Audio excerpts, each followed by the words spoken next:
Our thoughts have the power to harm and the power to heal. The thoughts we ruminate on have a direct connection to our autonomic nervous system. Stressful thoughts produce stress in the body. Peaceful thoughts produce peace and calm and promote healing. So rather than being victims of a thought life that's on autopilot, we should be exercising our God-given agency and free will to choose what thoughts we ruminate on. If there's one thing we have complete control over, it's our thought lives. Let's talk about it.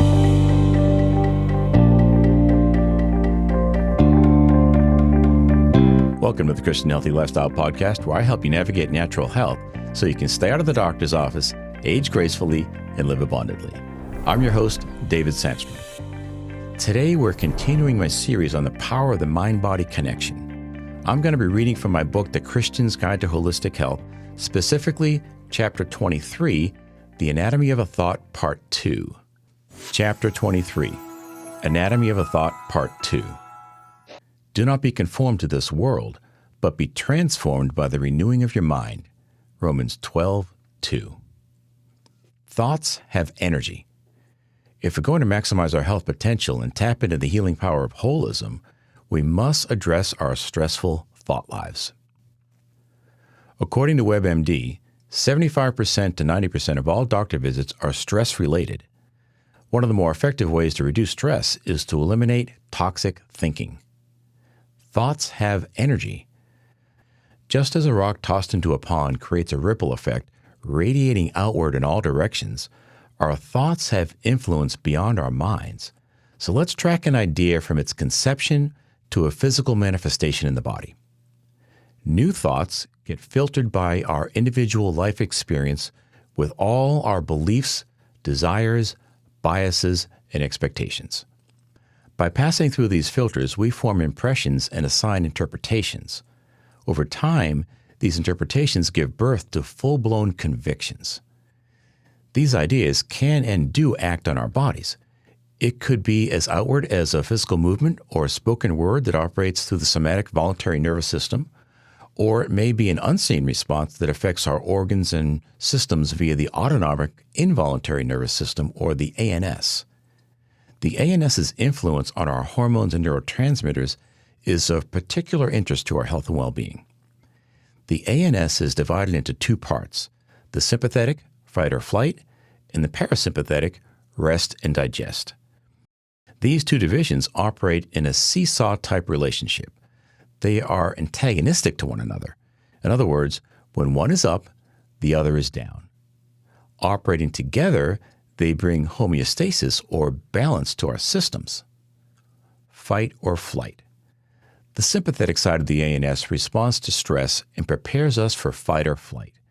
This stress response is also referred to as general adaptation syndrome and was first documented by Dr. Walter C. Cannon of Harvard Medical School in the 1920s. In response to stress, our bodies react in a very predictable pattern, which we need to understand to make the connection to our health. Stressful thoughts will trigger a stressful physiological response. For example, let's say it's late at night, you're in a hotel parking garage, and suddenly hear a loud bang. You think it may be a gunshot. Your amygdala, the emotional center of the brain, gets fired up. Your pulse quickens, and you start to sweat. You see someone in uniform, he's the hotel valet. You're puzzled because he looks as cool as a cucumber. You ask him if he heard the gunshot. He calmly replies, "That wasn't a gunshot. It was a car backfiring. Chillax, there's nothing to worry about." You breathe a sigh of relief and your pulse returns to normal. In this situation, you didn't tell your heart to start racing. It merely reacted to the idea that you were having about possibly being in danger. This reaction is automatic. Since it's part of the autonomic nervous system, we don't exercise any conscious control over it. This engaging of the sympathetic branch of the ANS is referred to as our stress response, or our fight or flight reflex. The stress response works through the brain and enlists certain vital organs that flood the body with catecholamines, stress hormones and neurotransmitters. The interaction of three primary endocrine glands serves to make up what is known as the HPA axis, or the hypothalamus pituitary adrenal axis. The hypothalamus is the master regulatory gland that sits at the base of the brain. In response to stress, the hypothalamus produces a hormone called corticotropin-releasing hormone, or CRH. CRH then signals the pituitary gland to secrete adrenocorticotropic hormone, or ACTH.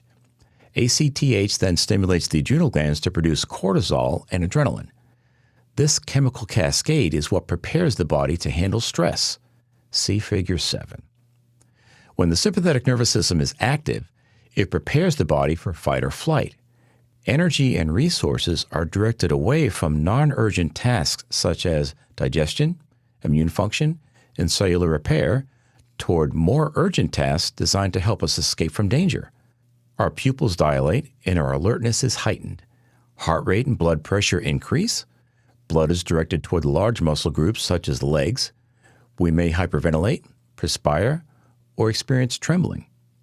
In addition, since our bodies are preparing to defend themselves from an attacker, there is an immune response. If we're going to have an encounter with a lion, there will likely be scratches and wounds that will become entry points for microscopic organisms the body would need to defend itself from. We must understand that inflammation serves a purpose and is a normal part of our immune response in healing from trauma. Therefore, when our stress response is active, our bodies will promote desirable inflammation by releasing pro-inflammatory cytokines such as interleukin-1 and tumor necrosis factor, or TNF. We encounter difficulty when this inflammation becomes chronic and systemic. Chronic stress and the unrelenting release of these cytokines will cause elevated glucose or blood sugar levels that increase our risk of type 2 diabetes, obesity, high cholesterol, heart attacks, and strokes. Furthermore, chronically high glucose will damage insulin receptors, contributing to insulin resistance and metabolic syndrome. Now we've set ourselves up for a vicious cycle. Because all these conditions promote release of more cytokines, promoting systemic inflammation, and this process will feed on itself. Over time, this escalation will induce system breakdown. All of this is a perfect thing if we're being chased by a lion. A healthy stress response is an indication that the body is doing exactly what it needs to do to protect us and keep us alive. The trouble is, most of us are not being chased by lions these days. Nevertheless, we encourage our stress response with unhealthy thinking patterns. This puts us in a condition known as sympathetic dominance. Sympathetic dominance equals system breakdown. Our bodies are designed to handle stress. However, we are not intended to stay in the stress response. There should be an ebb and flow to it. As we saw in Section 2, stress can come in many different forms. However, here we're focusing on mental-emotional stress that stems from toxic thinking. For many of us, our first-world stress comes mainly from chronic mental-emotional issues. These include fearful or catastrophic thinking, jealousy, pessimism, bitterness, anger, rage, or a poor self-image, among many others. We don't call these toxic emotions for nothing. We've all been around people like this. Don't they sap your energy? Truth be told, we all engage in this type of thinking from time to time, and we drain our own metabolic energy in the process. These toxic thoughts and emotions trigger a cascade of reactions that flood our bodies with harmful catecholamines, or stress chemicals. See the Geek's Corner above. Chronic activation of our stress response, or sympathetic dominance, amounts to a tremendous burden on our bodies. When stress hormones and neurotransmitters are kept chronically high, the body begins to break down. Remember the 2x4 and the sawhorse metaphor from Section 2, Chapter 16. It's not the single brick that causes our 2x4 to snap. It's the total load of bricks underneath. Likewise, it's not a single trip into stress that's the problem. It's chronic activation that takes its toll on our bodies. Rest and digest equals healing. The other side of the autonomic nervous system is the parasympathetic, or rest and digest. This is sometimes referred to as the relaxation response.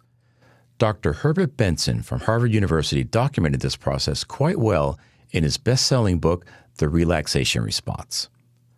The relaxation response is basically the opposite of the stress response. the body releases calming hormones and neurotransmitters such as oxytocin, GABA, and serotonin to buffer the stress response and puts us in a calmer, more relaxed, peaceful state. It is in this peaceful state that our bodies do most of their repair functions. An important point to remember is that our bodies primarily perform routine maintenance and repair when our stress levels are down and the rest and digest side of the ANS is in control. Critical health-building processes such as detoxification, elimination, and immune function can only be performed efficiently when we are at rest or peace. Another vital process that takes place when our relaxation response is active is autophagy. Autophagy is where old, worn-out, damaged cells are either repaired or replaced with new ones. In short, we can only expect to efficiently repair damaged cells, remove toxins, eliminate waste, and have a strong, robust immune system when we're in a peaceful state. And the relaxation response is active. Here's the main point. When we chronically think stressful thoughts, we suppress our body's natural health-building activity. Stinking thinking. So this begs the question, how do we engage our relaxation response? Well, there's plenty of ways. The first thing I would suggest is take some advice from the late Zig Ziglar, author and motivational speaker, and get rid of the stinking thinking. We'll have more on identifying and eliminating unhealthy thinking patterns in the next chapters. Some activities that can encourage the relaxation response can be read a good book, pray or meditate, take a walk outdoors, play with your pet, make love, engage in a hobby, watch a funny movie, volunteerism, etc. I'm sure you can add to this list. All of these things are helpful and to be encouraged, but they're temporary in nature. Unhealthy thoughts can be relentless and go on for years, even decades. If we don't address our stinking thinking, these healthy activities amount to nothing more than Band-Aids. All the while, the wound is festering underneath, like an old bridge that's rusting out from underneath and one day collapses. Our health may one day fail as a result of our chronic, unaddressed, stressful thought lives. We must address the root cause of our stress. This is why reflecting on our thinking patterns and taking inventory of our self-talk is foundational to our health. Here's the main point of this chapter. We can engage in stress-reducing activities till the cows come home, but if we don't address the things that are causing our stress, in this case, toxic beliefs, ideas, emotions, and thinking patterns, we'll be in sympathetic or fight or flight dominance, and our health-building efforts will be compromised. Although we don't consciously control our sympathetic nervous system, we do have control over our thought lives. We can dramatically reduce our stress by applying the biblical advice at the top of this chapter and choose to be transformed by the renewing of our minds. Chapter 23, Summary.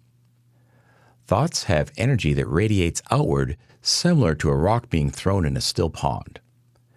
Through the release of hormones, the two divisions of our autonomic nervous system, fight or flight and rest and digest, have a great deal to do with our body's response to stress. Our thought lives elicit a response from the autonomic nervous system. Chronic toxic thinking destroys health. Habitual peaceful thinking builds health. Well, that's it for now. Make sure you tune into the next episode. I'm going to be talking about the mind-body connection, chapter 24 from my book. We're going to be talking about the placebo and nocebo factors. That's it for now. Thank you for listening. I appreciate you. Go out there and live abundantly. Be blessed.